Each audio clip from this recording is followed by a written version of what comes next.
करना चाहता हूं। और आज का प्रेस कॉन्फ्रेंस का विषय यही है कि आप सभी को पता होगा, बड़े बड़े अक्षरों में आप लोगों ने अपने चैनलों में भी दिखाया, पेपरों में भी छापा गया कि भैरव सिंह के ऊपर सीसीए लगा दिया गया है, crime control act. Crime control act सबसे पहले लगता किन लोगों के ऊपर है? जो सक्रिय अपराध कर्मी होते हैं, जो अपराध करते हैं, हत्याएं करते हैं, लूट करते हैं, गोलियां चलाते हैं। लेकिन इस बार झारखंड सरकार के द्वारा सीसीए किसके ऊपर लगाया गया? मेरे ऊपर लगाया गया। मैं क्या करता हूं? मैं आंदोलन करता हूं, महिलाओं की सुरक्षा को लेकर के आवाज उठाता हूं, बच्चों के रोजगार को लेकर के, युवाओं के रोजगार को लेकर के आवाज उठाता हूं। समाज में बढ़ रहे जो अत्याचार है, जो अपराध है, जो महिलाओं के साथ बदसलूकी हो रही है, जो चैन स्नेचिंग हो रहा है, जो चोरी डकैती हो रहा है और अपराध कर्मी खुले तौर पर रोड में और जो है गोलियों से फायर कर रहे हैं, इस प्रकार के अपराधियों के विरोध में विषय उठाने वाले व्यक्ति पे भी सीसीए लगा दिया जाता है। तो यह लोकतंत्र का अपमान है। आपको मैं अपने केस के बारे में अगर डिटेल में बताऊं तो मैं अपने एक एक केस के बारे में आपको मैं डिटेल में बता सकता हूं। 2025 में डेली मार्केट कांड संख्या 2002/2025 मेरे ऊपर यह केस किया गया था 29/8/2015 को। और कारण क्या था कि कारण करने का मुख्य वजह था कि मेन रोड काली मंदिर में गौ का मांस फेंक दिया गया था। मैं रोड में उतर कर विरोध कर रहा था कि यह गलत है, हमारे देवी देवताओं का अपमान है, सनातन धर्म का अपमान है कि आप मंदिर में गौमांस फेंक रहे हैं। जिन्होंने गौमांस फेंका उनकी एक भी ऐसे व्यक्ति के अपराधी की गिरफ्तारी नहीं हुई। एफआईआर किसके ऊपर हुआ? भैरव सिंह के ऊपर। 808/15 सेम एक ही दिन एक ही घटना को लेकर 2 थाना में केस हुआ, 215 डेली मार्केट में और 808/15 कोतवाली थाना में, वही गौमांस फेंकने का विरोध करने के ऊपर।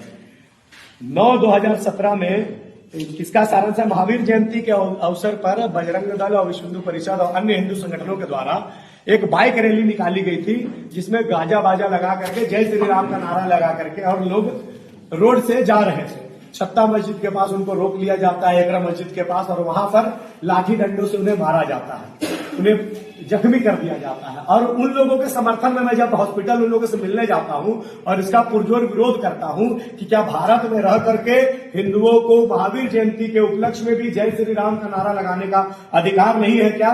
तो जिन लोगों के द्वारा विश्व हिंदू परिषद और बजरंग दल के कार्यकर्ताओं को जख्मी किया जाता है, उनका अरेस्टिंग भी नहीं होता है। एफआईआर किसके ऊपर हो जाता है? भैरव सिंह के ऊपर। 43/2018 ये भी सेम केस है। आंदोलन करने गए लोगों के ऊपर जो है लाठी डंडे बरसा दिए गए थे, असामाजिक तत्व तथा कथित। और मैं केवल ये बोलूंगा कि बरसाने वाले सनातनी नहीं थे। ऐसे कई एफआईआर मेरे ऊपर किए गए। कोई भी एफआईआर डायरेक्ट मेरे ऊपर नहीं है। एफआईआर का मूल कारण है कि मैं जा करके किसी विषय को लेकर के विरोध करने जब रोड में उतरा हूं, मैंने आंदोलन किया है, लोकतंत्र का सम्मान करते हुए, कानून के सभी नियमों का पालन करते हुए अपना आवाज उठाया और मेरे ऊपर एफआईआर कर दिया गया। और यही सब एफआईआरों की सूची बना करके हाईकोर्ट में दाखिल किया जाता है और मेरे ऊपर सीसीए लगा दिया जाता है।